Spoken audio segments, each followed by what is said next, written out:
and we've thrown back-to-back bad shots. Sometimes you also just have to admit that maybe you're not very good. Ladies and gentlemen, welcome back to the channel. It is Sunday, so as you know, we are gonna mix it up a little bit. And on today's agenda, I'm gonna play 4 holes for you guys. And instead of my normal introduction explaining the hole, I'm just gonna explain to you guys what goes through my head, kind of my pre-shot mental routine for each tee pad I step up to. And maybe you'll be able to pluck out a few tidbits of information that you can apply to your game. And in between those 4 holes, I'm gonna have 3 cutaways going over tips that honestly I think are just not talked about enough, and they might apply to your game, they might not, guys. This is just my personal takeaways that I've learned spending entirely too much time on disc golf courses. So I hope they can. I hope by the end of this video, as long as you guys pull out one piece of information that you think can help your game, I will call that an absolute win. So without further ado, let's jump right into it with a tricky one. 339 feet, dead straight downhill tunnel shot. And if you guys have watched the channel for a while, you know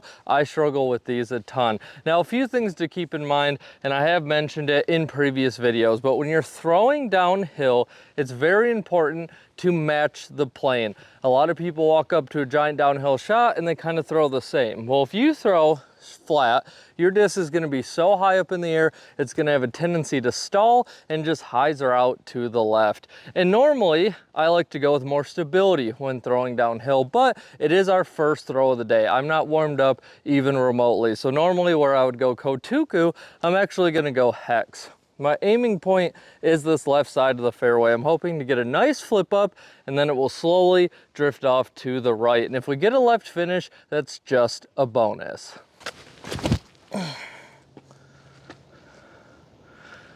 And we did hyzer out.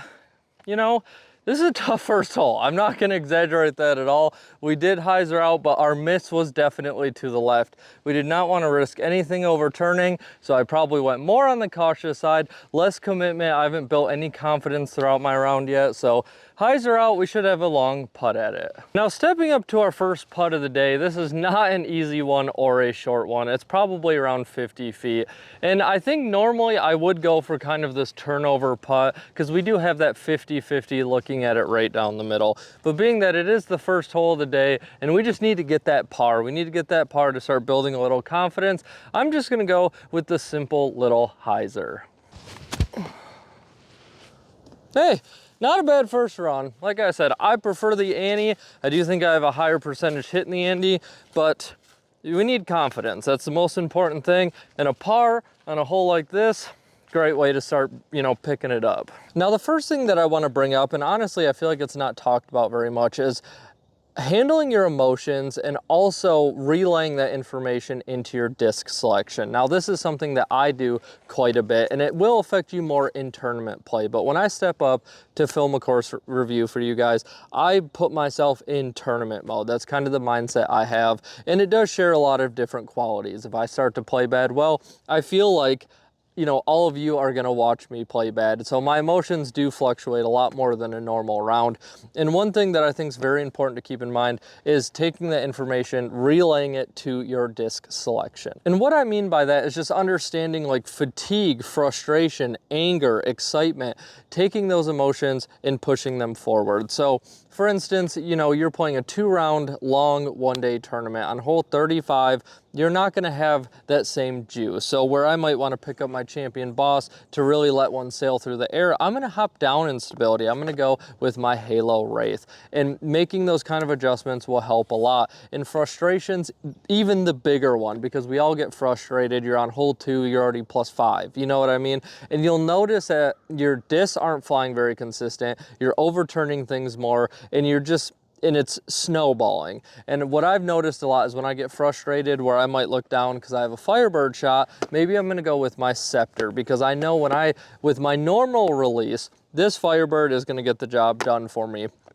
But I know when I do hit that release, there's going to be a little extra mustard put on it from the emotion. So really acknowledging that, understanding it. Obviously, you always want to do the best to limit your emotions, but we're human, so there's going to come a part where you know they're impacting your play, but if you can use that to tweak your adjustment, you'd be surprised how many strokes throughout a round you can save. Stepping up to a very tricky 473 foot hole for our second shot of the day, and that's kind of what I was talking about with confidence. If I would have went for the Annie shot, not gotten in my rhythm, started off with a bogey, this hole would seem a lot more daunting and stressful. But when we really break it down, we have this gap we have to hit, and clearly we have to get a left finish. But the only thing I'm focused on is hitting that gap. Now, looking at the distance, you're gonna wanna think distance driver, fairway driver, but all you need to figure out, what is my highest chance of getting through that gap, and I'm throwing uphill. Now,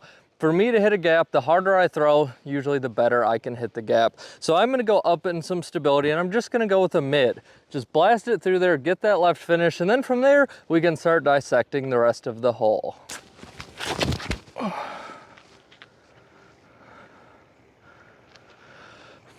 Nice and simple, and I'm not telling you in this situation you should choose a mid-range. You should just choose what you're most confident with hitting that gap. And being a little juiced up, the Kotuku, I can throw it as hard as I can, it'll stay straight, and it'll always get me that left finish. As we step up to our Kotuku, we're facing two options here. We do have this dead straight route. We have this lone tree. So we can go the dead straight route, or we can kind of go with the hyzer route. Now the hyzer route is safer because you have a wider area if you catch a skip to not go into the woods. And immediately I think envy, but with that elevation gain, I'm just gonna disc up to my hex. It's my straight disc. I'm gonna guess this is gonna play a little over 300 feet to get it up there, and I'm gonna commit to this dead straight line. Hopefully it works out. This is not a simple shot.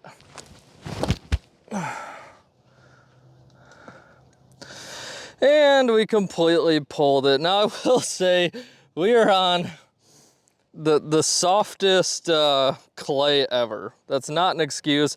Should have paid attention to that. That's something that I should have looked down and known, didn't.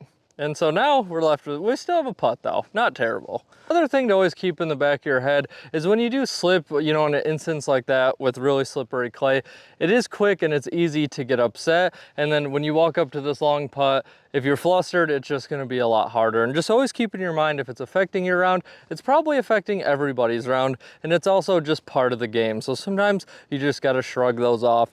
I'm left with a very far putt. Nothing to really overthink here, just going uphill, so try to give it a little more juice. All right, well, we've maintained our calm and we've thrown back-to-back bad shots. Sometimes you also just have to admit that maybe you're not very good. Moments like this are what I struggle with the most. I have a terrible habit of getting really flustered with myself because I hit the only tree, and you just gotta realize it's a low percentage putt. We still got the par, we're still happy, but that will drive me nuts. It will drive me absolutely crazy, and just calming down, taking your par, moving on also helps a lot. Never be upset with a par. Now the second thing that I want to bring up is your disc selection, how you get there, and how you have your bag set up. And I've mimicked mine completely off of golf. You always see a good shot, you get your number, and then that tells you which golf club. Your golf club hits an array of numbers, and that's exactly how I treat my bag. Now you'll always have outside factors like elevation and how sharp the turn is that you need to get around, but we're talking about the bulk, kind of 80–85% of holes. And I have mine laid out, from putter all the way to distance driver. My last two are kind of my utility discs, and then it goes from least stable to most stable, but it's also in distance. And what I mean by that is pretty much anything under 300 feet, I'm gonna have either of these two putters. And for each of my discs, I like a solid counterpart, as you guys know. The Envy likes that, kind of turnover, that dead straight, that flip up, but the Envy needs height to work, and the Envy can get glidey. So if I'm worried about anything, as far as distance control, I'm gonna go with the Hammer. And that 300 to kind of 330, that next little step, we're gonna go right to the mid-ranges. We're gonna go with my Hex and my Kotuku, both kind of having a counterpart on each other, so on and so forth. The 330, if I do need that strong left finish, if I need the stability, the Firebird is a great option. But if I need it quicker, I'm gonna go with my Scepter. The Scepter is about a 300-foot disc. It fits into that category. And I think the quicker that you narrow down your disc selection walking up to a hole, the more time you'll spend kind of, you know, adjusting and soaking in and digesting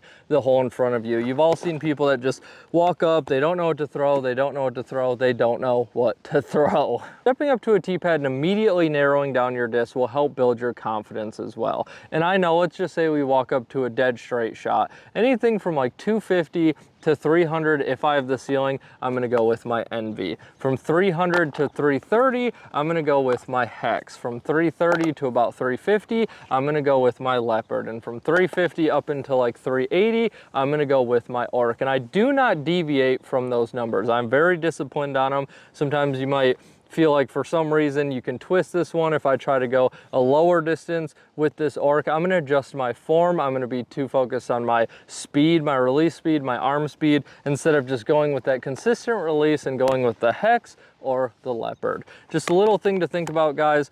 Proper and dedicated disc organization and finding the way to get your disc selection the fastest will help you. And like I said, open your brain up to really be able to digest the hole, while the guy next to you might spend the whole time trying to pick the right disc, and then you'll see him step up to the tee pad. He's gonna second guess it. He's gonna go, as soon as you go back for another one, I mean, come on, we all know it's over. Now, stepping up to a hole like this, we have that dreaded water carry. Now, we are losing quite a bit in elevation. We are about that 440 foot mark. And the best thing I can say about water, guys, situation like this, if you know you can clear it, just try to push it out of your head. Clear your mind of it, if you will, and just focus on the hole. Just know if you get a good throw and focus, you're gonna clear it, no problem. It's very easy to fixate onto that water. I've done it 100 times, and then you just throw right into it. We are facing that elevation loss, so I do want to go up in stability, and we have some circling winds, and I tend to like to go high-speed driver. Again, keep it out of the air, you know, get there as fast as possible. I could probably push a mid to get this distance with the elevation loss, but I just want to get down there, cut through the wind, get my left finish, walk out with a par. I'm going to go with my Firestorm.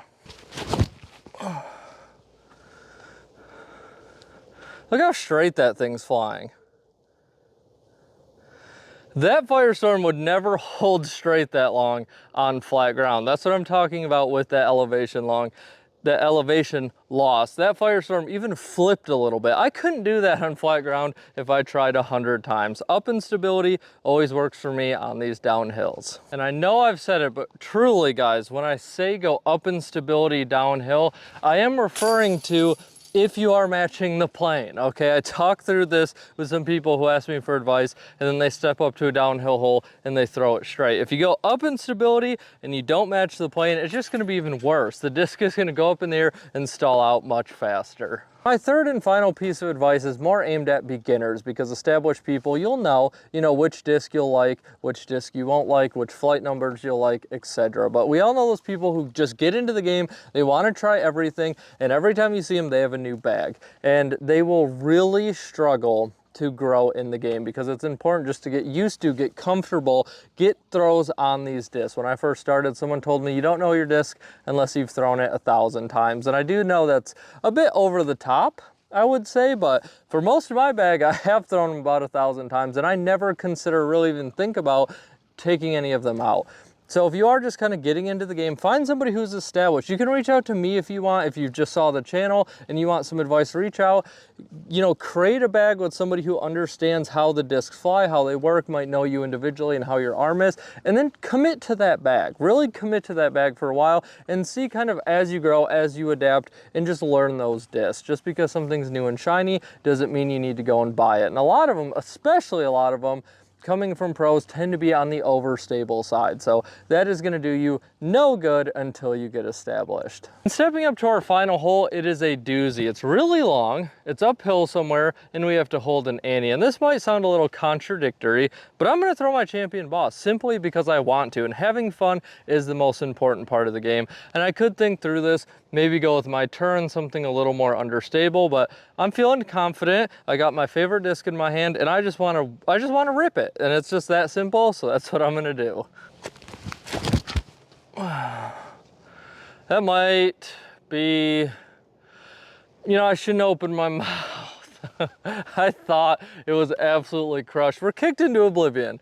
And again, I could be flustered by that, but you know what? I committed to the boss, let it rip, looked great, didn't end up great, and we're scrambling. Well guys, we committed to it, now we're kind of paying the consequence. As you can see, we are completely pinched off here. Now I'm trying to think, can I get my splice high enough in the air to give it enough time to hyzer out and leave us a putt? I don't think so. I don't think so. I think our only chance of saving this birdie is going with a turnover kind of flick shot, and I have to go in between this tree with that little line on it and this bush. We're gonna have to hopefully get lucky, get through some foliage, but I am feeling like I wanna commit to it. The hyzer, I think best case, we're gonna have a par, really long putt, so we might as well kind of increase the risk and actually allow us the chance to get the birdie. And that is exactly what we were looking for. Like I said, the hyzer was safe, but I think best case scenario, we would have like a 60, 70 foot putt. I have enough confidence that even if I mess that forehand, I'm gonna hit the gap and we'll be left in the same boat anyway. So you might as well, if they kind of have the best outcome, you know, statistically, gamble a little bit, go with the harder shot, and then you might walk away with a birdie. You just have an impulsive urge to throw a disc or take a crazy line, just do it. It might not turn out the best, but you're gonna be happier, you're gonna have more fun, and you're gonna play better. The Simon line, not always the best route, but when it works, you get that momentum, you're having fun, and then you just shred the rest of the course. That wraps up today's video. Like I mentioned earlier, if you can pull one tidbit of information out of this video and apply it to your game, I call that an absolute win. Even if it's just having fun, stepping up to a tee pad, and just throwing the disc that you want, not really caring about the outcome. I hope you guys enjoyed today's video. Now it's your turn to go toss some plastic.